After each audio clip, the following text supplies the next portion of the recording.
Thaina mamangaida suba nomba yamna tanba panji saba nupa amakhak leirami. Nupa sina numit khudingi upai ama natraga upai ama tauraga punsi hingnaba hotnai. Khungi miyamnasu nupa asibu panji sabani haibasi panji natti haibasi khangbadagi kana amatana mangonda yengnaramde. Maramaduna panji saba nupadu nongmagi wasilakpana saningai thakningai phawba magi amata hek lesilaktre. Nongmadi magi nupina yamna sauna panji saba nupaduda nganglammi. Karino thabakti suksu sudrabanina saningai thakningai amata lesilaktre. Aikhoibu kari charga hingadoribano. Khunsigi mi pumnamaknasu aibu uba matamda panji suningdabagi nupini haiduna khun hunduna aibu noknabire. Asumna hingadobagi saruk sikibana hena phare. Magi nupi ga asawbadu phatharaga nupaduna amuk haire e. Hai pharese aihak ngasidagidi thabak kanna suraga nupi nangbu nungainaba kanna hotnarage. Laibak senwa thungna panji aigi igunse khangalage. Aduna aihak panji maisau oidaba yadre. Suba ngaktana nungaibana teko. Sudaba ngaktana sabana tene. Nungbu nungayo hairabadi isorna salukta sana khudop ayoiba phumlaga thambirami haina haidabasu leiribani. Aduna nupi nang ngasidi kaithialdagi ngakra anidanga porong ahumdanga leiruchu chalu. Ngasidagi aihak thabak suba koina chatlage nang sauronuko. Adudagidi nupi aduna kaithialda chatlaga ngakra ani khakka porong ahumga leiruraga magi mapuroibada pire. Nupaduna nga singdu puraga atopa khulamada lakle. Asum lakpa matamda khong amada maiba matai manau anikhak isitlaga leiramba thengnarami. Isitpadu khulgi ahallaman mayamsu loinamak yengnarami.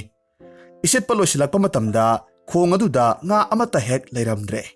Madu uba matamda isitpa yenglambasingna oja maiba onthokpanida maibasu oiraga nga leitaba khong asibu sitlibasi karigino ikaidrane haiduna ngangnarami.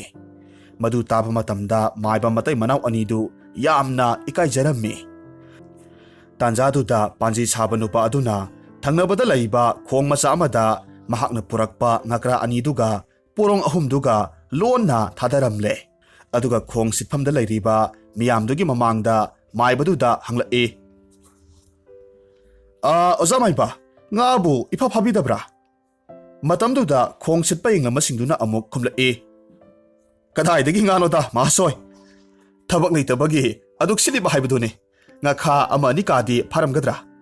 Aikhoinadi sitluno haijabani. Khong singsi ngarangda sitkibada mangairibani. Nga leitabani phanakana haijabani. Adubu maiba matai manau anisina aikhoina haijabadu thajadabadagi aduk siliba haibaduni. Matamduda panji sabaduna amuk haire. Wabadi wabiramnagani. Adubu thangnabada leiriba khong masa asimatanga sitlaga yengbirabadi nga kharadi soidana phagadaba male. Panji sabadugi wa taraga maiba matai manau aniduna amuk khumlae. Mahasoi ngabu leramgadaba mandeda. Panji sabaduna amuk hai. Oja maiba karimata singnabirunu. Ngadi soidanamak phaganido. Yamdrabada awamandi soidanamak phangjagani haijariba. Ngasigidi seng hawaigidi leibadi konadoribani. Panji sabagi wadu taraga isitpa yenglambasingduna amuk haire. Sakhangdaba mahasoi kanadabani wananabani nga leiba haunadene. Nate saukhraba ngage khong asida phawba ngakha amani khaknatana phadibani. Adunadi khong macha sisitpa tarabadi lohong khajing amani phabanatana karisu leiroida. Khong sitpa yenglamba miyamdu wa laungna hek nonglae. Nokliba miyamdu khamlaga panji saba nupaduna amuk napalga loinena haire. Mayam pumnamak amukta nokpikhino. Aihaksu khulamagi aphawba panji maichau amani. Oja maibana wana khong sitlaga nga amata hek phadabasida nungaitabadagi nga leiba khongsi aina sitlo haijabatani. Masida miyamna aibu karimnabibasidi ai nungaijade. Tasengna khong macha sitpa matamda nga phadabadi aihak ngakse leibak tabige. Khong sida leigadaba nga gi maming amadi masing phawba hek haibige he. ꯑꯩꯅ ꯍꯥꯏꯔꯤꯕꯁꯤꯗ ꯁꯣꯏꯔꯕꯗꯤ ꯃꯤꯌꯥꯝꯅ ꯄꯤꯅꯤꯡꯕ ꯆꯩꯔꯥꯛꯇꯣ ꯍꯦꯛꯇ ꯄꯤꯕꯤꯕ ꯌꯥꯅꯤ꯫ ꯋꯥꯗꯨ ꯇꯥꯕ ꯃꯇꯝꯗ ꯃꯤꯌꯥꯝꯗꯨ ꯉꯥꯏꯍꯥꯛꯇꯤ ꯇꯨꯃꯤꯟ ꯇꯨꯃꯤꯟ ꯂꯩ꯫ ꯑꯗꯨꯒ ꯃꯥꯏꯕꯗꯨꯅ ꯄꯥꯟꯖꯤ ꯁꯥꯕꯗꯨꯗ ꯑꯃꯨꯛ ꯍꯥꯏꯔꯛꯏ, ꯑꯣꯖꯥ ꯄꯥꯟꯖꯤ, ꯇꯁꯦꯡꯅ ꯈꯣꯡ ꯃꯆꯥꯁꯤꯕꯨ ꯉꯥꯒ ꯂꯩꯔꯝꯒꯗ꯭ꯔꯅꯦ? ꯇꯥꯟꯖꯥꯗꯨꯗ ꯃꯤꯌꯥꯝꯗꯨꯁꯨ ꯍꯪꯅꯔꯛꯏ꯫ ꯑꯗꯨꯗꯤ ꯐꯔꯦ, ꯄꯥꯟꯖꯤ ꯃꯥꯏꯆꯧ, ꯈꯣꯡꯁꯤꯗ ꯀꯔꯤ ꯀꯔꯤ ꯉꯥꯗꯤ ꯂꯩꯔꯝꯒꯅꯤ ꯍꯥꯏꯕꯗꯣ ꯍꯦꯛꯇ ꯍꯥꯏꯕꯤꯌꯨ꯫ ꯐꯔꯦ ꯐꯔꯦ, ꯑꯩꯍꯥꯛ ꯍꯥꯏꯔꯒꯦꯀꯣ꯫ ꯑꯗꯨꯕꯨ ꯑꯩꯅ ꯍꯥꯏꯕꯁꯤ ꯆꯨꯝꯂꯕꯗꯤ ꯃꯤꯌꯥꯝꯅ ꯑꯩꯒꯤꯗꯃꯛ ꯀꯔꯤ ꯈꯨꯗꯣꯜ ꯄꯤꯕꯤꯕ ꯉꯝꯅꯤ? ꯑꯗꯨꯗꯒꯤꯗꯤ ꯃꯤꯌꯥꯝꯗꯨꯅ ꯑꯃꯨꯛ ꯍꯥꯏꯔꯛꯏ, ꯐꯔꯦ, ꯑꯩꯈꯣꯏ ꯃꯌꯥꯝꯅ ꯑꯣꯖꯥ ꯄꯥꯟꯖꯤꯒꯤꯗꯃꯛ ꯁꯅꯥ ꯂꯨꯄꯥ ꯐꯧ ꯆꯦꯡ ꯀꯌꯥꯃꯔꯨꯝ ꯈꯥꯏꯅꯔꯒ ꯄꯤꯖꯔꯒꯦꯗꯣ꯫ ꯑꯗꯨꯅ ꯑꯣꯖꯥ ꯄꯥꯟꯖꯤ, ꯍꯧꯖꯤꯛ ꯈꯣꯡꯁꯤꯗ ꯂꯩꯔꯝꯒꯗꯕ ꯉꯥꯁꯤꯡꯗꯣ ꯑꯣꯖꯥ ꯄꯥꯟꯖꯤꯅ ꯍꯥꯏꯕꯤꯔꯣ꯫ ꯐꯔꯦ ꯐꯔꯦ, ꯑꯗꯨꯗꯤ ꯃꯤꯌꯥꯝ ꯄꯨꯝꯅꯃꯛ ꯉꯥꯡꯅꯈꯤꯕ ꯋꯥꯐꯝꯗꯤ ꯉꯥꯡꯅꯁꯤꯀꯣ꯫ ꯍꯧꯖꯤꯛ ꯈꯣꯡ ꯃꯆꯥꯁꯤ ꯁꯤꯠꯄ ꯃꯇꯝꯗ ꯉꯀ꯭ꯔꯥ 2, ꯑꯗꯨꯒ ꯄꯣꯔꯣꯡ 3, ꯑꯗꯨꯒ ꯉꯈꯥ 4-5ꯒꯗꯤ ꯂꯩꯔꯝꯒꯅꯤ꯫ ꯄꯥꯟꯖꯤ ꯃꯥꯏꯆꯧꯗꯨꯅ ꯑꯁꯨꯝꯅ ꯅꯥꯄꯜ ꯇꯧꯔꯒ ꯍꯥꯏꯔꯛꯂꯝꯃꯤ꯫ ꯑꯗꯨꯗꯒꯤꯗꯤ ꯈꯣꯡꯗꯨ ꯃꯥꯏꯕ ꯃꯇꯩ ꯃꯅꯥꯎ ꯑꯅꯤꯗꯨꯅ ꯈꯣꯡꯗꯨ ꯃꯤꯌꯥꯝ ꯃꯃꯥꯡꯗ ꯁꯤꯠꯂꯒ ꯌꯦꯡꯕ ꯃꯇꯝꯗ ꯉꯀ꯭ꯔꯥ 2, ꯄꯣꯔꯣꯡ 3 ꯑꯃꯗꯤ ꯉꯈꯥ ꯈꯔ ꯂꯩꯔꯝꯕꯗꯨ ꯐꯥꯔꯦ꯫ ꯑꯗꯨꯗꯒꯤꯗꯤ ꯃꯤꯌꯥꯝ ꯑꯃꯗꯤ ꯃꯥꯏꯕ ꯃꯇꯩ ꯃꯅꯥꯎꯗꯨ ꯑꯉꯛꯄ ꯍꯥꯏꯕꯗꯣ ꯄꯣꯛꯂꯝꯃꯤ꯫ ꯄꯥꯟꯖꯤ ꯃꯥꯏꯆꯧ ꯑꯗꯨꯕꯨ ꯉꯝꯈꯩ ꯂꯩꯇꯅ ꯊꯥꯒꯠꯅꯔꯝꯃꯤ꯫ ꯑꯗꯨꯒ ꯉꯁꯤ ꯑꯍꯤꯡꯗꯤ ꯃꯥꯏꯕꯒꯤ ꯌꯨꯝꯗ ꯂꯦꯛꯄꯤꯔꯣ, ꯍꯌꯦꯡ ꯉꯟꯅ ꯍꯟꯕ ꯅꯪꯅꯕ ꯁꯅꯥ ꯂꯨꯄꯥ ꯐꯧ ꯆꯦꯡ ꯄꯤꯖꯔꯒꯦ, ꯍꯧꯖꯤꯛꯀꯤꯗꯤ ꯊꯦꯡꯂꯕꯅꯤꯅ ꯌꯨꯝꯗ ꯍꯟꯅꯔꯁꯤ ꯍꯥꯏꯔꯒ ꯃꯌꯥꯝꯗꯨ ꯂꯣꯏꯅꯃꯛ ꯀꯥꯏꯅꯈ꯭ꯔꯦ꯫ ꯄꯥꯟꯖꯤ ꯃꯥꯏꯆꯧꯗꯨ ꯃꯥꯏꯕꯒꯤ ꯃꯌꯨꯝꯗ ꯂꯦꯛꯃꯤꯟꯅꯔꯒ ꯈꯣꯡꯗꯒꯤ ꯐꯥꯔꯛꯄ ꯉꯥꯁꯤꯡꯗꯨ ꯊꯣꯡꯂꯒ ꯆꯥꯅꯅꯕ ꯊꯧꯔꯥꯡ ꯇꯧꯈ꯭ꯔꯦ꯫ ꯑꯗꯨꯕꯨ ꯄꯥꯟꯖꯤ ꯃꯥꯏꯆꯧꯗꯨꯒꯤ ꯃꯊꯃꯣꯏꯗꯗꯤ ꯃꯍꯥꯛꯅ ꯇꯧꯈꯤꯕ ꯊꯣꯛꯇꯨ ꯈꯪꯅꯔꯛꯀꯗ꯭ꯔꯥ ꯍꯥꯏꯅ ꯃꯑꯣꯟ ꯈꯜꯂꯝꯃꯤ꯫ ꯁꯣꯝꯗꯅ ꯈꯣꯡ ꯁꯤꯠꯄ ꯌꯦꯡꯂꯝꯕ ꯃꯤꯌꯥꯝꯗꯨ ꯃꯌꯨꯝ ꯃꯌꯨꯝꯗ ꯍꯟꯅꯈ꯭ꯔꯕꯒꯤ ꯃꯇꯨꯡꯗ ꯁꯅꯥ ꯂꯨꯄꯥ ꯐꯧ ꯆꯦꯡ ꯀꯌꯥꯃꯔꯨꯝ ꯈꯥꯏꯅꯔꯒ ꯃꯗꯨ ꯄꯨꯔꯛꯂꯝꯃꯤ꯫ ꯑꯗꯨꯒ ꯄꯥꯟꯖꯤ ꯃꯥꯏꯆꯧꯗꯨꯗ ꯀꯠꯂꯝꯃꯤ꯫ ꯄꯥꯟꯖꯤ ꯃꯥꯏꯆꯧꯗꯨꯗꯤ ꯃꯥꯏꯕ ꯈꯣꯡ ꯁꯤꯠꯄꯒꯤ ꯃꯌꯨꯝꯗ ꯉꯀ꯭ꯔꯥ ꯑꯃꯗꯤ ꯄꯣꯔꯣꯡꯗꯨ ꯊꯣꯡꯂꯒ ꯆꯥꯔꯕꯒꯤ ꯃꯇꯨꯡꯗ ꯑꯍꯤꯡ ꯑꯗꯨꯃ ꯌꯥꯏꯔꯛꯂꯒ ꯑꯗꯨꯃꯛ ꯃꯌꯨꯝꯗ ꯍꯟꯈ꯭ꯔꯦ꯫ ꯄꯥꯟꯖꯤ ꯃꯥꯏꯆꯧꯒꯤ ꯂꯥꯏꯐꯥꯎꯗꯨ ꯑꯁꯨꯝ ꯁꯟꯗꯣꯛꯈꯤꯕꯗꯒꯤ ꯂꯩꯕꯥꯛꯇꯨꯒꯤ ꯅꯤꯡꯊꯧꯒꯤ ꯅꯥꯀꯣꯡ ꯌꯧꯈ꯭ꯔꯦ꯫ ꯃꯇꯝ ꯈꯔꯗꯤ ꯄꯥꯟꯖꯤ ꯃꯥꯏꯆꯧꯗꯨ ꯃꯥꯒꯤ ꯅꯨꯄꯤꯗ ꯁꯅꯥ ꯂꯨꯄꯥ ꯂꯟ ꯊꯨꯝ ꯀꯌꯥꯃꯔꯨꯝꯗꯨ ꯄꯤꯔꯒ ꯃꯇꯝ ꯀꯨꯏꯅ ꯅꯨꯡꯉꯥꯏ ꯌꯥꯏꯐꯅ ꯍꯤꯡꯂꯝꯃꯤ꯫ ꯃꯁꯤꯒꯤ ꯃꯇꯨꯡ ꯅꯣꯡꯃꯗꯤ ꯂꯩꯕꯥꯛꯇꯨꯒꯤ ꯅꯤꯡꯊꯧꯒꯤ ꯌꯥꯝꯂꯕ ꯁꯅꯥ ꯂꯨꯄꯥ ꯌꯥꯎꯕ ꯎꯄꯨ ꯑꯃꯈꯛ ꯃꯥꯡꯈꯤꯔꯝꯃꯤ꯫ ꯅꯤꯡꯊꯧꯅ ꯂꯩꯕꯥꯛ ꯑꯗꯨꯗ ꯂꯩꯕ ꯑꯃꯥꯏꯕ ꯑꯃꯥꯏꯕꯤ ꯄꯥꯟꯖꯤ ꯃꯥꯏꯆꯧ ꯀꯌꯥꯃꯔꯨꯝ ꯀꯧꯔꯒ ꯁꯅꯥ ꯂꯨꯄꯥꯗꯨ ꯊꯤꯕꯗ ꯐꯪꯕ ꯀꯧꯕ ꯉꯝꯗ꯭ꯔꯦ꯫ ꯃꯃꯩ ꯊꯪꯗ ꯄꯥꯟꯖꯤ ꯃꯥꯏꯆꯧ ꯀꯧꯕ ꯌꯥꯝꯅ ꯆꯨꯝꯕ, ꯏꯁꯤꯡ ꯃꯅꯨꯡꯗ ꯂꯩꯕ ꯉꯥ ꯐꯥꯎꯕ ꯃꯁꯤꯡ ꯍꯥꯏꯕ ꯉꯝꯕ ꯅꯨꯄꯥ ꯑꯃꯈꯛ ꯂꯩ ꯍꯥꯏꯕꯗꯒꯤ ꯑꯉꯝꯕꯁꯤꯡꯅ ꯇꯥꯟꯅꯔꯛꯄꯗꯒꯤ ꯅꯤꯡꯊꯧꯗ ꯃꯗꯨ ꯇꯝꯂꯝꯃꯤ꯫ ꯅꯤꯡꯊꯧꯅ ꯈꯨꯗꯛꯇ ꯃꯅꯥꯏ ꯃꯁꯜꯁꯤꯡ ꯊꯥꯔꯒ ꯗꯣꯂꯥꯏ ꯇꯣꯡꯍꯜꯂꯒ ꯄꯥꯟꯖꯤ ꯃꯥꯏꯆꯧ ꯅꯨꯄꯥꯗꯨ ꯀꯣꯅꯨꯡ ꯇꯝꯅ ꯄꯨꯔꯛꯍꯜꯂꯝꯃꯤ꯫ ꯄꯥꯟꯖꯤ ꯃꯥꯏꯆꯧ ꯑꯗꯨꯗꯤ ꯑꯁꯦꯡꯕ ꯄꯥꯟꯖꯤ ꯅꯠꯇꯕꯅꯤꯅ ꯗꯣꯂꯥꯏ ꯇꯣꯡꯅ ꯃꯊ꯭ꯋꯥꯏ ꯌꯥꯝꯅ ꯋꯥꯔꯝꯃꯤ꯫ ꯅꯤꯡꯊꯧꯗꯨꯒꯤ ꯆꯩꯔꯥꯛ ꯁꯣꯏꯗꯅꯃꯛ ꯐꯪꯂꯒꯅꯤ ꯈꯟꯕꯗ ꯃꯍꯥꯛ ꯀꯤꯕꯅ ꯃꯍꯥꯛ ꯂꯣꯏꯔꯦ꯫ ꯀꯤꯃꯟꯕꯗꯒꯤ ꯃꯊꯟꯇ ꯃꯆꯤꯟꯗ ꯈꯣꯟꯖꯦꯜ ꯊꯣꯛꯅ ꯑꯁꯨꯝꯅ ꯁꯣꯜꯂꯤ, ꯉꯁꯤꯗꯤ ꯁꯣꯏꯗ꯭ꯔꯦ, ꯅꯤꯡꯊꯧꯒꯤ ꯆꯩꯔꯥꯛ ꯐꯪꯕ ꯁꯣꯏꯗ꯭ꯔꯦ꯫ ꯑꯆꯧꯕꯔ ꯍꯥꯏꯕꯕꯨ ꯑꯄꯤꯛꯄꯁꯨ ꯌꯥꯎꯒꯗꯧꯔꯤꯗꯣ꯫ ꯑꯁꯨꯝꯅ ꯗꯣꯂꯥꯏ ꯃꯊꯛꯇ ꯄꯥꯟꯖꯤ ꯃꯥꯏꯆꯧꯗꯨ ꯃꯊꯟꯇ ꯊꯋꯥꯏ ꯌꯥꯝꯅ ꯋꯥꯅ ꯃꯍꯥꯛꯁꯤ ꯌꯥꯝꯅ ꯆꯥꯎꯔꯝꯕꯗꯒꯤ ꯄꯤꯛꯀꯗꯧꯔꯦ ꯍꯥꯏꯅ ꯈꯟꯗꯨꯅ ꯌꯥꯝꯅ ꯀꯤꯅ ꯁꯣꯟꯕꯗꯨ ꯗꯣꯂꯥꯏ ꯄꯨꯔꯤꯕ ꯅꯤꯡꯊꯧꯒꯤ ꯃꯅꯥꯏ ꯑꯅꯤꯗꯨꯒꯤ ꯃꯃꯤꯡꯒ ꯆꯞ ꯍꯦꯛ ꯃꯥꯟꯅꯔꯝꯃꯤ꯫ ꯃꯅꯥꯏ ꯑꯅꯤꯗꯨ ꯑꯃꯅ ꯑꯆꯧꯕ ꯀꯧꯏ, ꯑꯗꯨꯒ ꯑꯃꯅ ꯑꯄꯤꯛ ꯀꯧꯔꯝꯃꯤ꯫ ꯇꯥꯟꯖꯥ ꯆꯥꯅ ꯄꯥꯟꯖꯤ ꯃꯥꯏꯆꯧꯅ ꯃꯈꯣꯏ ꯑꯅꯤꯒꯤ ꯃꯃꯤꯡ ꯄꯜꯂꯛꯄꯗꯨꯗ ꯃꯈꯣꯏ ꯇꯨ ꯈ꯭ꯌꯥꯎ ꯍꯦꯛ ꯆꯨꯡꯂꯝꯃꯤ꯫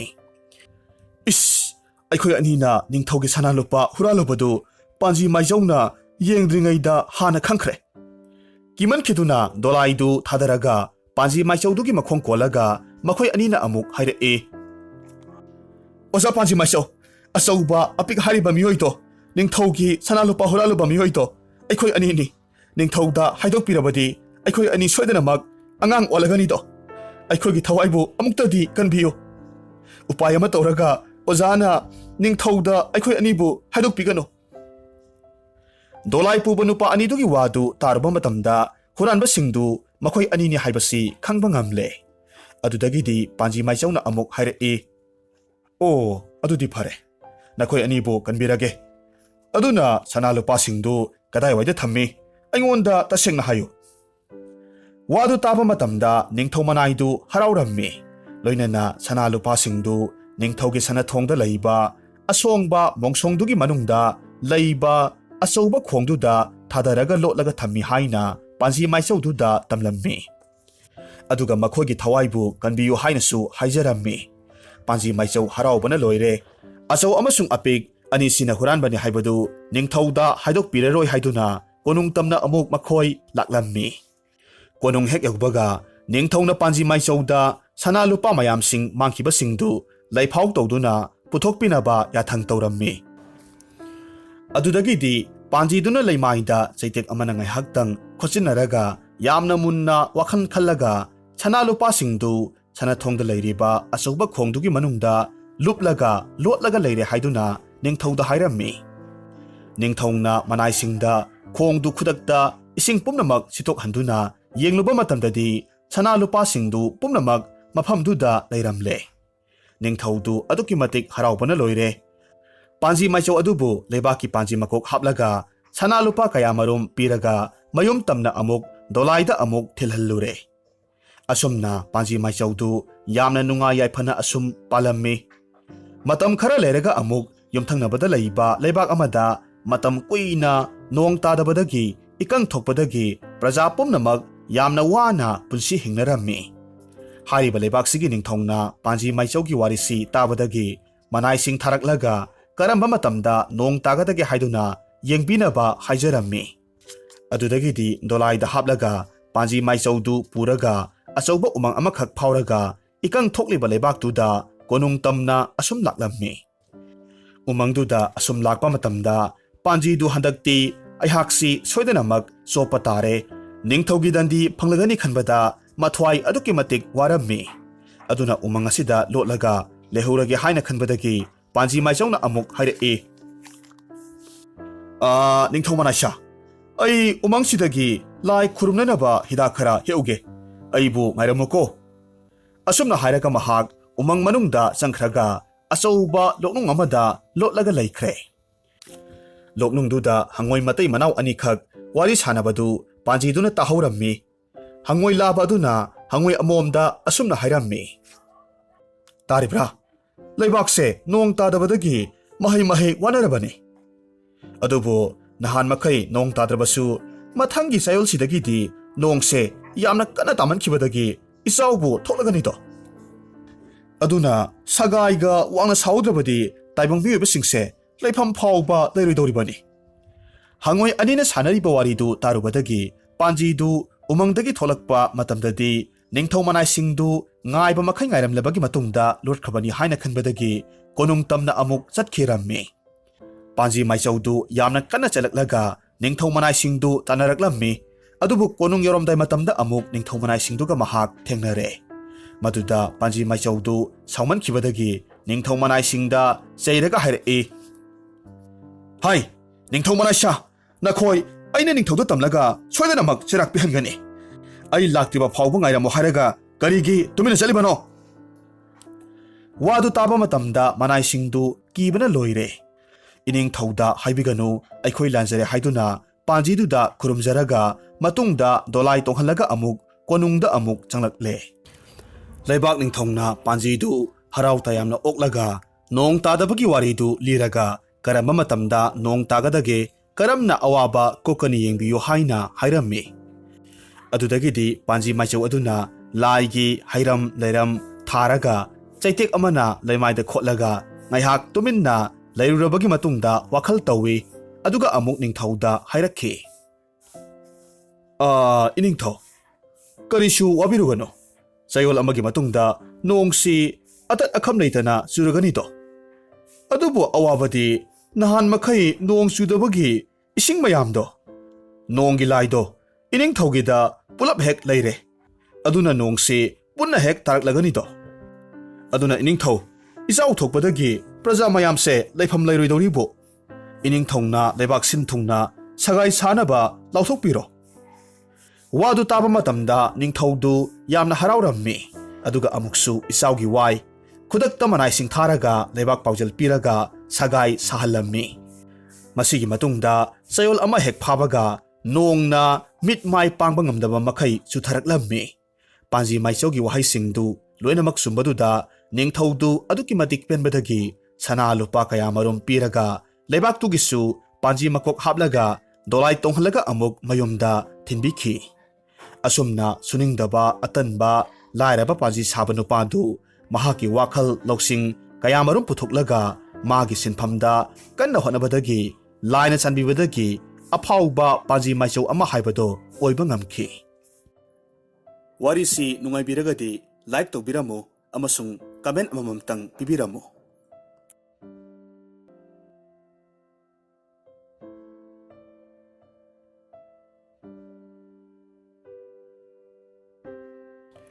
Thaina mamangaida lebak amada masak matau yamna phajabi Rajkumari amakhak sap amaga loinaraga phura amagi manungda leiramme lebak tugi miyamna Rajkumari tugi maramda wari kaya marum sanaramme miyamna asumnasu hainai Rajkumari tu phura tugi manungda yamna sathibi phatrabi hanubi amaga hingsabi amagana phajilaga thammi haina hainai nongma lebak tugi miyoi khara punsilaga Rajkumari dugi maramda wari sanaramme nupa amana hai kari haiba sa phanglabi Rajkumari du furasida phajilaga thammi haiba nupa amana amuk hareklamme mane nangna fura dugi manakta chatlaga Rajkumari du kanmagamlabadi nang Rajkumari duga luhonglaga fura dugi mapu oigedoribane nupa amana amuk makha taraklamme Rajkumari dubu kan bachat pahaibasi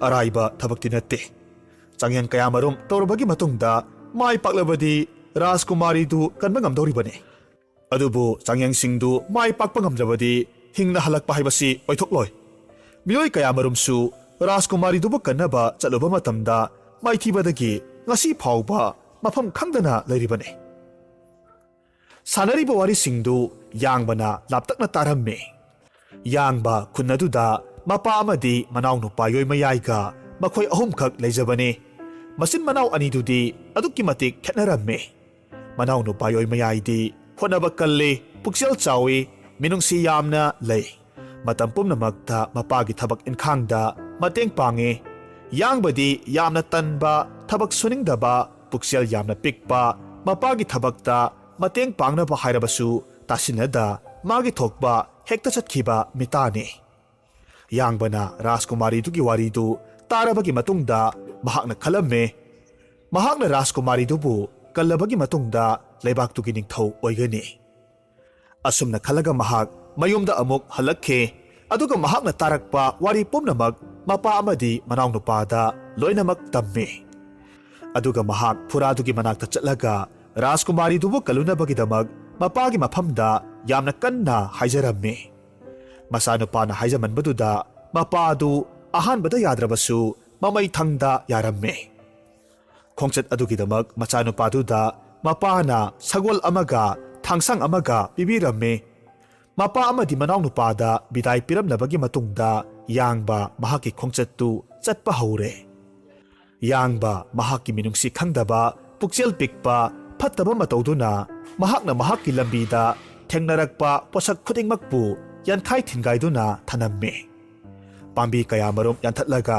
manghallamme mahakna asum lakpa matamda lambi mayaiduda khairoi macha khara makon chanabagi kanna hotnaba thengnaramme khairoi macha singduna yamna wana honajaribadu yangbana mahakna pairakpa thangsang aduna yankhairaga thugaibire aduga mahaki khongchattu makha amuk taramme asum lakpada mahak pat amagi mapanda thunglare maduda ising khara thake khanduna patuda kumtharai mahakna patuda kumtharakpa matamda kanga khara mahaki manakta chansilaklaga mabuk lamagi matau ulamme sanaba khara piu haibagi maongda kanna khonglamme madu ubada yangba kanga singduda sanaba pibagi mahutta achauba nungjau amakhak khullaga kanga singduda yamna kanna langsilli kanga singdu kibadagi kairaga chenakhre ꯆꯦꯟꯈ꯭ꯔꯕ ꯀꯪꯉꯥꯁꯤꯡꯗꯨ ꯌꯦꯡꯂꯒ ꯌꯥꯡꯕ ꯌꯥꯝꯅ ꯀꯟꯅ ꯅꯣꯛꯆꯩ꯫ ꯄꯥꯠ ꯑꯗꯨꯗꯒꯤ ꯃꯍꯥꯛ ꯏꯁꯤꯡ ꯊꯛꯂꯕꯒꯤ ꯃꯇꯨꯡꯗ ꯃꯍꯥꯛꯀꯤ ꯈꯣꯡꯆꯠꯇꯨ ꯑꯃꯨꯛ ꯃꯈꯥ ꯇꯥꯔꯛꯏ꯫ ꯑꯁꯨꯝ ꯂꯥꯛꯄꯅ ꯃꯍꯥꯛ ꯎꯃꯪ ꯑꯃꯒꯤ ꯃꯅꯨꯡꯗ ꯆꯪꯂꯛꯂꯝꯃꯤ꯫ ꯎ ꯄꯥꯝꯕꯤ ꯑꯃꯒꯤ ꯃꯊꯛꯇ ꯁꯦꯟꯗ꯭ꯔꯥꯡ ꯃꯇꯩ ꯃꯅꯥꯎ ꯑꯅꯤꯈꯛ ꯃꯍꯨꯝ ꯁꯥꯔꯒ ꯂꯩꯕ ꯖꯥꯠꯅꯤ꯫ ꯁꯦꯟꯗ꯭ꯔꯥꯡ ꯃꯇꯩ ꯃꯅꯥꯎꯗꯨ ꯃꯈꯣꯏꯒꯤ ꯀꯣꯛꯄꯗ ꯉꯥꯏꯔꯤꯕ ꯃꯔꯨꯝꯗꯨꯗ ꯌꯦꯡꯖꯔꯒ ꯅꯨꯡꯉꯥꯏꯕ ꯋꯥꯔꯤ ꯀꯌꯥꯃꯔꯨꯝ ꯁꯥꯔꯒ ꯂꯩꯔꯝꯃꯤ꯫ ꯎ ꯄꯥꯝꯕꯤꯗꯨꯒꯤ ꯃꯈꯣꯡ ꯌꯧꯔꯛꯄ ꯃꯇꯝꯗ ꯌꯥꯡꯕꯒꯤ ꯃꯀꯣꯛꯇ ꯁꯦꯟꯗ꯭ꯔꯥꯡ ꯃꯀꯣꯟꯗꯒꯤ ꯅꯥꯄꯤ ꯁꯤꯡꯅꯥꯡ ꯃꯀꯨꯝ ꯈꯔ ꯇꯥꯔꯛꯈꯤ꯫ ꯌꯥꯡꯕ ꯑꯗꯨꯛꯀꯤ ꯃꯇꯤꯛ ꯁꯥꯎꯔꯝꯃꯤ꯫ ꯑꯗꯨꯗꯒꯤ ꯃꯍꯥꯛꯅ ꯄꯥꯏꯔꯤꯕ ꯊꯥꯡꯁꯥꯡꯗꯨꯅ ꯁꯦꯟꯗ꯭ꯔꯥꯡ ꯃꯀꯣꯟꯗꯨ ꯊꯨꯒꯥꯏꯕꯤꯔꯦ꯫ ꯃꯇꯝꯗꯨꯗ ꯃꯀꯣꯟꯗꯨ ꯃꯔꯨꯝꯗꯨꯒ ꯀꯣꯟꯅꯅ ꯅꯥꯄꯤ ꯃꯊꯛꯇ ꯇꯥꯁꯤꯜꯂꯤ꯫ ꯁꯥꯎꯔꯕ ꯁꯦꯟꯗ꯭ꯔꯥꯡ ꯃꯇꯩ ꯃꯅꯥꯎꯗꯨ ꯌꯥꯡꯕ ꯇꯝꯅ ꯄꯥꯏꯁꯤꯜꯂꯛꯈꯤ ꯑꯗꯨꯒ ꯌꯥꯡꯕꯗ ꯆꯤꯛꯂꯝꯃꯤ꯫ ꯁꯦꯟꯗ꯭ꯔꯥꯡ ꯃꯇꯩ ꯃꯅꯥꯎꯗꯨꯅ ꯑꯗꯨꯝꯅ ꯆꯤꯛꯄꯗꯨꯗ ꯌꯥꯡꯕꯗꯨ ꯑꯗꯨꯛꯀꯤ ꯃꯇꯤꯛ ꯅꯥꯔꯝꯃꯤ꯫ ꯑꯗꯨꯅ ꯃꯍꯥꯛ ꯃꯐꯝꯗꯨ ꯊꯥꯗꯣꯛꯂꯝꯂꯒ ꯁꯒꯣꯜ ꯊꯧꯔꯒ ꯑꯃꯨꯛ ꯂꯥꯛꯂꯦ꯫ ꯑꯁꯨꯝ ꯂꯥꯛꯄꯅ ꯃꯍꯥꯛ ꯀꯣꯟꯅꯊꯪꯗ ꯔꯥꯖꯀꯨꯃꯥꯔꯤꯗꯨꯅ ꯂꯩꯔꯤꯕ ꯐꯨꯔꯥꯗꯨ ꯑꯃꯨꯛ ꯌꯧꯔꯛꯂꯝꯃꯤ꯫ ꯐꯨꯔꯥꯗꯨꯒꯤ ꯊꯣꯡꯖꯥꯎꯗꯨꯒꯤ ꯃꯃꯥꯡꯗ ꯂꯦꯞꯂꯒ ꯊꯣꯡꯖꯥꯎꯗꯨꯗ ꯌꯥꯝꯅ ꯀꯟꯅ ꯊꯤꯜꯂꯤ ꯑꯗꯨꯒ ꯈꯣꯟꯖꯦꯜ ꯍꯧꯅ ꯑꯁꯨꯝꯅ ꯑꯃꯨꯛ ꯍꯥꯏꯔꯝꯃꯤ꯫ ꯀꯅꯥ ꯀꯅꯥ ꯂꯩꯕꯒꯦ? ꯊꯣꯡꯁꯦ ꯍꯥꯡꯉꯨ, ꯑꯩꯕꯨ ꯀꯨꯏꯅ ꯉꯥꯏꯍꯟꯒꯅꯨ, ꯅꯠꯇ꯭ꯔꯕꯗꯤ ꯊꯣꯡꯁꯦ ꯑꯩꯍꯥꯛꯅ ꯊꯨꯒꯥꯏꯔꯅꯤ꯫ ꯃꯇꯝꯗꯨꯗ ꯑꯍꯜ ꯑꯣꯏꯔꯕꯤ ꯎꯕ ꯃꯇꯝꯗ ꯑꯀꯤꯕ ꯐꯪꯂꯕꯤ ꯍꯅꯨꯕꯤ ꯑꯃꯈꯛꯅ ꯊꯣꯡꯗꯨ ꯇꯞꯅ ꯍꯥꯡꯗꯣꯔꯛꯈꯤ ꯑꯗꯨꯒ ꯌꯥꯡꯕꯗ ꯍꯪꯂꯛꯏ꯫ ꯅꯍꯥ ꯑꯣꯏꯔꯤꯕ ꯅꯨꯄꯥꯃꯆꯥ, ꯑꯩꯍꯥꯛ ꯐꯨꯔꯥꯁꯤꯕꯨ ꯉꯥꯛ ꯁꯦꯜꯂꯤꯕꯅꯤ꯫ ꯅꯍꯥꯛ ꯀꯅꯥꯅꯣ? ꯀꯔꯤ ꯄꯥꯝꯃꯤ? ꯌꯥꯡꯕꯅ ꯁꯥꯎꯅ ꯈꯨꯝꯃꯤ꯫ ꯍꯦ ꯍꯅꯨꯕꯤ, ꯅꯪ ꯅꯅꯥ ꯄꯪꯕ꯭ꯔꯥ? ꯑꯩꯅ ꯉꯁꯥꯏꯗꯒꯤ ꯊꯣꯡ ꯊꯤꯜꯂꯤꯕꯁꯤ ꯇꯥꯗꯕ꯭ꯔꯥ? ꯑꯩꯍꯥꯛ ꯔꯥꯖꯀꯨꯃꯥꯔꯤꯕꯨ ꯀꯟꯕ ꯂꯥꯛꯂꯤꯕꯅꯤ꯫ ꯔꯥꯖꯀꯨꯃꯥꯔꯤꯗꯨꯒ ꯂꯨꯍꯣꯡꯂꯒ ꯑꯩ ꯂꯩꯕꯥꯛꯁꯤꯒꯤ ꯅꯤꯡꯊꯧ ꯑꯣꯏꯒꯗꯧꯔꯤꯕꯅꯤ꯫ ꯍꯅꯨꯕꯤꯗꯨꯅ ꯑꯃꯨꯛ ꯃꯈꯥ ꯇꯥꯔꯛꯏ꯫ ꯔꯥꯖꯀꯨꯃꯥꯔꯤ ꯑꯁꯤꯕꯨ ꯅꯍꯥꯛꯅ ꯀꯟꯕ ꯄꯥꯝꯂꯕꯗꯤ ꯅꯍꯥꯛ ꯆꯥꯡꯌꯦꯡ 3ꯈꯛ ꯇꯧꯕ ꯇꯥꯏ꯫ ꯆꯥꯡꯌꯦꯡꯁꯤꯡꯁꯤ ꯅꯍꯥꯛꯅ ꯃꯥꯏ ꯄꯥꯛꯄ ꯇꯥꯔꯕꯗꯤ ꯅꯍꯥꯛꯅ ꯔꯥꯖꯀꯨꯃꯥꯔꯤꯁꯤꯕꯨ ꯀꯟꯕ ꯉꯝꯒꯗꯧꯔꯤꯕꯅꯤ꯫ ꯌꯥꯡꯕꯅ ꯃꯈꯧ ꯄꯣꯡꯅ ꯍꯥꯏꯔꯛꯏ꯫ ꯍꯥꯍꯥ, ꯀꯔꯤ ꯍꯥꯏꯕ? ꯅꯪꯒꯤ ꯆꯥꯡꯌꯦꯡꯁꯤꯡꯗꯨ ꯀꯤꯕꯤꯒꯗꯕ ꯌꯥꯡꯕ ꯅꯠꯇꯦ꯫ ꯑꯁꯨꯝꯅ ꯍꯥꯏꯗꯨꯅ ꯌꯥꯡꯕ ꯍꯅꯨꯕꯤꯗꯨꯒꯤ ꯃꯇꯨꯡ ꯑꯃꯨꯛ ꯏꯟꯅꯔꯒ ꯐꯨꯔꯥꯗꯨꯗ ꯆꯪꯁꯤꯜꯂꯛꯏ꯫ ꯑꯗꯨꯕꯨ ꯌꯥꯡꯕ ꯆꯥꯡꯌꯦꯡꯁꯤꯡꯗꯨ ꯃꯥꯏ ꯄꯥꯛꯄꯗꯤ ꯉꯝꯂꯝꯗꯦ꯫ ꯅꯣꯡꯃ ꯅꯣꯡꯃ ꯍꯧꯈꯤꯕꯅ ꯅꯨꯃꯤꯠ ꯃꯁꯤꯡ ꯌꯥꯝꯁꯤꯜꯂꯛꯂꯦ꯫ ꯌꯥꯡꯕꯅ ꯌꯨꯝꯗ ꯍꯜꯂꯛꯇ꯭ꯔꯕꯗ ꯌꯥꯡꯕꯒꯤ ꯃꯄꯥ ꯑꯃꯗꯤ ꯃꯅꯥꯎꯅꯨꯄꯥ ꯌꯣꯏꯃꯌꯥꯏ ꯊꯋꯥꯏ ꯋꯥꯅꯔꯝꯃꯤ꯫ ꯃꯄꯥꯒꯤ ꯃꯊ꯭ꯋꯥꯏ ꯋꯥꯖꯕ ꯃꯇꯧꯗꯨꯗ ꯌꯣꯏꯃꯌꯥꯏꯅ ꯑꯁꯨꯝꯅ ꯑꯃꯨꯛ ꯍꯥꯏꯔꯝꯃꯤ꯫ ꯏꯄꯥ ꯏꯕꯨꯡꯉꯣ, ꯑꯩꯍꯥꯛ ꯐꯨꯔꯥꯗꯨꯒꯤ ꯃꯅꯥꯛꯇ ꯆꯠꯂꯒ ꯏꯌꯥꯝꯕꯕꯨ ꯊꯤꯔꯨꯒꯦ꯫ ꯏꯄꯥꯅ ꯑꯌꯥꯕꯗꯨ ꯄꯤꯕꯤꯌꯨ꯫ ꯃꯆꯥꯅꯨꯄꯥ ꯑꯇꯣꯝꯕꯒꯤ ꯋꯥꯐꯝꯗꯨ ꯌꯥꯅꯤꯡꯂꯝꯗꯦ꯫ ꯑꯗꯨꯅ ꯑꯃꯨꯛ ꯃꯄꯥꯅ ꯍꯥꯏꯔꯛꯏ꯫ ꯏꯄꯥꯒꯤ ꯏꯕꯨꯡꯉꯣ, ꯃꯗꯨ ꯍꯥꯏꯒꯅꯨ꯫ ꯃꯐꯝꯗꯨ ꯑꯗꯨꯛꯀꯤ ꯃꯇꯤꯛ ꯈꯨꯗꯣꯡꯊꯤꯅꯤꯡꯉꯥꯏꯅꯤ꯫ ꯅꯌꯥꯝꯕꯁꯨ ꯉꯁꯤ ꯐꯥꯎꯕ ꯍꯜꯂꯛꯇ꯭ꯔꯤꯕꯁꯤꯅꯤ꯫ ꯍꯧꯖꯤꯛ ꯏꯄꯥꯒꯤ ꯍꯥꯏꯕꯕꯨ ꯅꯍꯥꯛꯈꯛ ꯉꯥꯏꯔꯦ꯫ ꯑꯩ ꯅꯪꯕꯨ ꯃꯐꯝꯗꯨꯗ ꯆꯠꯄꯒꯤ ꯑꯌꯥꯕꯗꯣ ꯄꯤꯕ ꯉꯝꯂꯣꯏ꯫ ꯌꯣꯏꯃꯌꯥꯏꯅ ꯑꯃꯨꯛ ꯃꯈꯥ ꯇꯥꯔꯛꯂꯝꯃꯤ꯫ ꯏꯄꯥ ꯏꯕꯨꯡꯉꯣ, ꯑꯩꯒꯤꯗꯃꯛ ꯀꯔꯤꯁꯨ ꯋꯥꯕꯤꯒꯅꯨ꯫ ꯑꯩ ꯏꯌꯥꯝꯕꯕꯨ ꯁꯣꯏꯗꯅ ꯄꯨꯔꯒ ꯍꯜꯂꯛꯀꯦ꯫ ꯑꯗꯨꯕꯨ ꯏꯄꯥꯗꯤ ꯅꯪꯉꯣꯟꯗ ꯄꯤꯅꯅꯕ ꯁꯒꯣꯜꯁꯨ ꯊꯥꯡꯁꯨ ꯑꯃꯠꯇ ꯂꯩꯇ꯭ꯔꯦ꯫ ꯏꯄꯥ ꯏꯕꯨꯡꯉꯣ, ꯑꯩ ꯀꯔꯤꯁꯨ ꯄꯨꯔꯣꯏ꯫ ꯂꯝꯕꯤꯗ ꯆꯥꯛ ꯂꯥꯝꯂꯕ ꯀꯥꯟꯗ ꯆꯥꯅꯅꯕ ꯇꯟ ꯈꯔꯁꯤ ꯄꯨꯔꯒ ꯆꯠꯂꯒꯦ꯫ ꯑꯁꯨꯝꯅ ꯃꯄꯥꯗꯨ ꯃꯆꯥꯅꯨꯄꯥ ꯑꯇꯣꯟꯕꯅ ꯍꯥꯏꯃꯟꯕꯗꯒꯤ ꯃꯆꯥꯅꯨꯄꯥ ꯑꯍꯜ ꯌꯥꯡꯕ ꯊꯤꯕ ꯆꯠꯄꯗꯨ ꯌꯥꯔꯦ꯫ ꯌꯣꯏꯃꯌꯥꯏ ꯇꯟ ꯈꯔ ꯌꯣꯝꯂꯒ ꯃꯍꯥꯛꯀꯤ ꯈꯣꯡꯆꯠꯇꯨ ꯆꯠꯄ ꯍꯧꯔꯛꯂꯝꯃꯤ꯫ ꯃꯍꯥꯛꯅ ꯑꯁꯨꯝ ꯂꯥꯛꯄ ꯃꯇꯝꯗ ꯂꯝꯕꯤꯒꯤ ꯃꯌꯥꯏꯗ ꯈꯩꯔꯣꯏ ꯃꯆꯥ ꯈꯔ ꯃꯀꯣꯟ ꯁꯥꯒꯗꯕꯒꯤ ꯌꯥꯝꯅ ꯀꯟꯅ ꯍꯣꯠꯅꯔꯝꯃꯤ꯫ ꯃꯗꯨ ꯎꯕ ꯃꯇꯝꯗ ꯌꯣꯏꯃꯌꯥꯏ ꯈꯩꯔꯣꯏ ꯃꯆꯥꯁꯤꯡꯗꯨꯅ ꯃꯀꯣꯟ ꯁꯥꯔꯤꯕꯗꯨ ꯆꯪꯁꯤꯜꯂꯒ ꯃꯇꯦꯡ ꯄꯥꯡꯕꯤꯔꯝꯃꯤ꯫ ꯈꯩꯔꯣꯏ ꯃꯆꯥꯁꯤꯡꯗꯨ ꯑꯗꯨꯛꯀꯤ ꯃꯇꯤꯛ ꯍꯔꯥꯎꯖꯔꯝꯃꯤ꯫ ꯑꯁꯨꯝꯅ ꯌꯣꯏꯃꯌꯥꯏ ꯈꯩꯔꯣꯏꯒꯤ ꯃꯀꯣꯟꯗꯨ ꯁꯥꯕꯤꯔꯝꯂꯕꯒꯤ ꯃꯇꯨꯡꯗ ꯃꯍꯥꯛꯀꯤ ꯈꯣꯡꯆꯠꯇꯨ ꯑꯃꯨꯛ ꯃꯈꯥ ꯇꯥꯅ ꯆꯠꯊꯩ꯫ ꯑꯁꯨꯝ ꯂꯥꯛꯄꯗ ꯏꯁꯤꯡ ꯈꯧꯔꯥꯡꯂꯛꯄꯗꯒꯤ ꯄꯥꯠ ꯑꯃꯒꯤ ꯃꯅꯥꯛꯇ ꯑꯃꯨꯛ ꯂꯥꯛꯈꯤ꯫ ꯃꯍꯥꯛꯅ ꯄꯥꯠꯇꯨꯗ ꯀꯨꯝꯊꯔꯛꯄ ꯃꯇꯝꯗ ꯀꯪꯉꯥ ꯈꯔ ꯆꯪꯁꯤꯜꯂꯛꯇꯨꯅ ꯃꯕꯨꯛ ꯂꯥꯝꯂꯗꯨꯅ ꯌꯥꯝꯅ ꯀꯟꯅ ꯀꯟꯅ ꯈꯣꯡꯂꯛꯈꯤ꯫ ꯃꯗꯨ ꯎꯕ ꯃꯇꯝꯗ ꯌꯣꯏꯃꯌꯥꯏ ꯃꯍꯥꯛꯅ ꯄꯨꯔꯛꯄ ꯇꯟꯁꯤꯡꯗꯨ ꯊꯥꯕꯤꯔꯝꯃꯤ꯫ ꯀꯪꯉꯥꯁꯤꯡꯗꯨꯅ ꯇꯟꯗꯨ ꯌꯥꯝꯅ ꯍꯔꯥꯎꯅ ꯆꯥꯔꯝꯃꯤ꯫ ꯃꯁꯤꯒꯤ ꯃꯇꯨꯡꯗ ꯃꯍꯥꯛ ꯑꯁꯨꯝ ꯂꯥꯛꯄꯅ ꯎꯃꯪ ꯑꯃꯒꯤ ꯃꯅꯨꯡꯗ ꯑꯃꯨꯛ ꯆꯪꯂꯛꯂꯦ꯫ ꯃꯍꯥꯛꯅ ꯎꯃꯪꯗꯨꯗ ꯆꯪꯂꯛꯄ ꯃꯇꯝꯗ ꯎꯔꯦ ꯁꯦꯟꯗ꯭ꯔꯥꯡ ꯃꯇꯩ ꯃꯅꯥꯎ ꯑꯃꯈꯛ ꯃꯔꯨꯝ ꯌꯥꯎꯕ ꯃꯍꯨꯝꯗꯨ ꯊꯥꯡꯒꯠꯄ ꯉꯝꯗ ꯂꯩꯃꯥꯏꯗ ꯇꯥꯔꯒ ꯂꯩꯔꯤꯕꯗꯣ꯫ Madugi akoibada yamna kanna khonglaga koipai pairibado mahakna uramme. Mataudu uba matamda yoimayai nungaitaduna mahumdu upambidugi masa amada thangatpire. Maduda sandrang matai manaudu harauba ulaklamme. Asumna amuk lakpana Rajkumari duna leiriba Phuradu amuk yorakle. Phuradugi thongdugi mamangda leplaga thongdu tapna thilamme. Ngaihakki matungda ahal oiraba ubada akiba phanglabi hanubi amakhak thongdu hangdorakhe aduga asumna amuk hairakhe. Naha oiriba nupa macha naha kanano mafamsida karigidamak laklibano. Yoimayai nokphet tawba maithongga loinana asumna amuk khummi. Aigi iming yoimayai kause. Aigi iyamba thiba lakchabane. Adom aigi iyambagi leifamdu khanglabadi amukta takpiyo. Hanubiduna amuk makha tarakhe. Oh, nangi nayamba thiba lakpani haiba.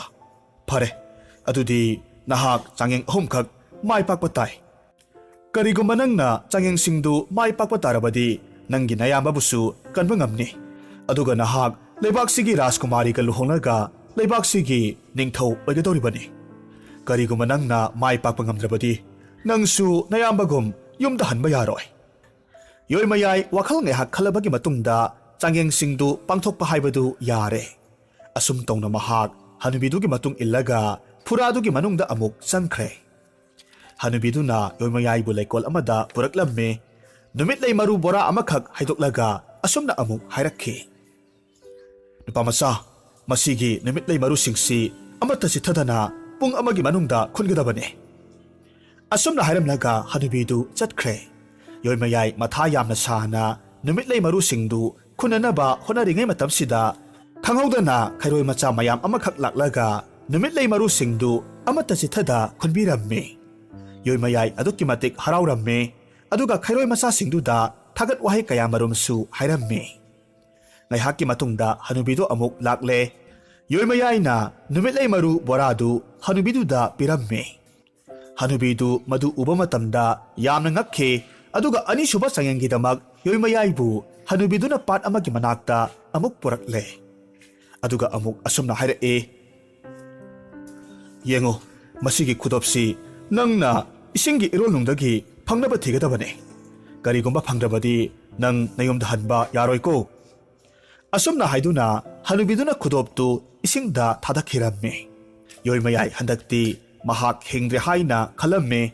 Aduga thawai nungaitana pat aduda kumlaga khudopta thiba hawi. Mahakna khudoptu yamna kanna thiringai matamda ikhang khanghaudana kanga mayam amakhak laklaga khudoptu khullaga yoimayaida piramle. Yoimayai yamna harauna kanga singduda thagat wahai kayamarum hairamme. Masigi matung yoimayai khudoptu puraga hanubidugi manakta amuk lakhe. Aduga khudoptu hanubiduda pire. Khudoptu uba matamda hanubidu yamna ngaklamme. Aduga amuk hanubiduna hairae. Nupamasa nahakna anisubagi changeng asisu mai pakle. Kananasu mai pakpa ngamdriba changeng singsi nahakna ngamle. Se sigi khudopse pasilo. Nangna changeng ahum subadu mai paklabagi matungda Rajkumari dugi khusada sibigadabane. Asumna hairaga khudoptu yoimayaida amuk pirae. Changyengdu mai paklabagi matungda ahum suba changenggidamak yoimayaibu hanubiduna amuk ka amagi manungda pusilakhe. Angakpagi matawni kaduda miyoibagi murti kayamarum lairamme. Kadu hek yengba matamda yamna hainadaba akibasu phawe. Asum changlakpa matamda thengnare. Mayamba yangbagi masak mataw phibam murtiga sak manaba murti amakhak lairambado. Madu uba matamda yoimayai khangprek khange lairamliba murti singdu Rajkumari sibu kanba lakpada changyeng singdu maithiduna murti onduna laikibane haibasi irai laina khangle. Makhatana asum changlakpa matamda thong ahum khak amuk lairamme. Thong sing aduda ahoba amamamsu yawe. Ahoba singduda khut ahum khak thindoklaga leiri. Ahanba thong adudana hingsabagi makhut manba amakhak lei. Aduga anisubagi thong adudana yamna thiba hanubigi makhut manba khut amakhak thindoklaga lei. Aduga ikon konbagi ahum suba thong aduda leisabigi yamna phajabi tanaubi khut amakak leiba ui. Matamduda hanubiduna asumna amuk hairakhe. Nupamasa thong singsida tingthokliba khusing asigi maraktagi Rajkumari gi makhuttu karambano khallo. Karigumba nangna mai pakpa ngamlabadi Rajkumari si thadorakani. Karigumba nangna mai pakpadu ngamdrabadi nangsu makhoigum nunggi murti olaga matam chuppagi mafamsida laikhini. Yoimayai wakhal ngaihak khalabagi matungda karamba thonggi manungda Rajkumari du leiramgani haina mahak khalamme. Ahumsuba thongdu khange tawe adubu mahak amuksu khalae. Masidi laimankhre. Hana lakhiba mipum khudingmaksu masi soidanamak khalamgani. Masi achungba Rajkumari gi makhut oiroi. Asumna khalinge matamda thongnaudagi ikhang khanghodana sendang matai manaudu pasilakhe. Aduga hanubidugi akoibada koirei leina pairaga hanubidugi makokta yetliba phidu singthokkhiramme. Phidu singthorakpa matamda ure hanubidugi sana machugi fajaraba samdu ure. Yoimayaidu matamduda gyan tarakhe. Thong singdugi manungda asengba Rajkumari du leite haibasi khangle. Asengba Rajkumari du di hanubiduni haibasi khangle. Rajkumari du yoimayaina khanglabaduda thong singdu mathanta tapna hangdorakhe. Thong singdugi manungda hingsaba amaga laungakmi aniga leiramme. Matangduda khanghodana hanubidu masak matau yamna phajarabi Rajkumari amakhak onthorakle. Matamduda Rajkumari duna amuk harae. Aihak matam koina phattaba sap amana hanubi olaga hingsaba siga loinana phurasida leirakpane.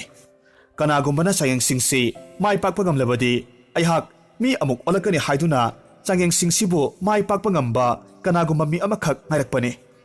Ngasidi nahakna aibu kanbire. Masiki matungda yoimayai hanubiduna piramba khudoptu Rajkumari dugi khusada amuk sibire. Khudoptu Rajkumari dugi khusada hek sizinbaga sa pumnamak mangkhre. Hingsabadasu mafamdudagi paikhre. Nunggi murti singdusu hanagi matawgum amuk mi olaklamme. Yoimayai mayambagi manakta sinsilaga mayambabu nungsina kolaga thokiba wari pumnamak loinamak tamlamme. Matamduda yangbadu wakhal tarakle. Aduga amuk hairakhe. Yambagi ibungo aina phattaba minungsi khangdaba oirubana masi pumnamak thoklibane. Asi haiduna mahak kapsaramme. Asumna namitudagi haungna yangba afaba minungsi leiba mapagi thabakta mateng panglaga afaba misat amakhak haibadu oikhi. Aduga yoimayaidi Rajkumari aduga luhonglaga leibaktugi ningthau oiraga nunga yaifana pankhiramme.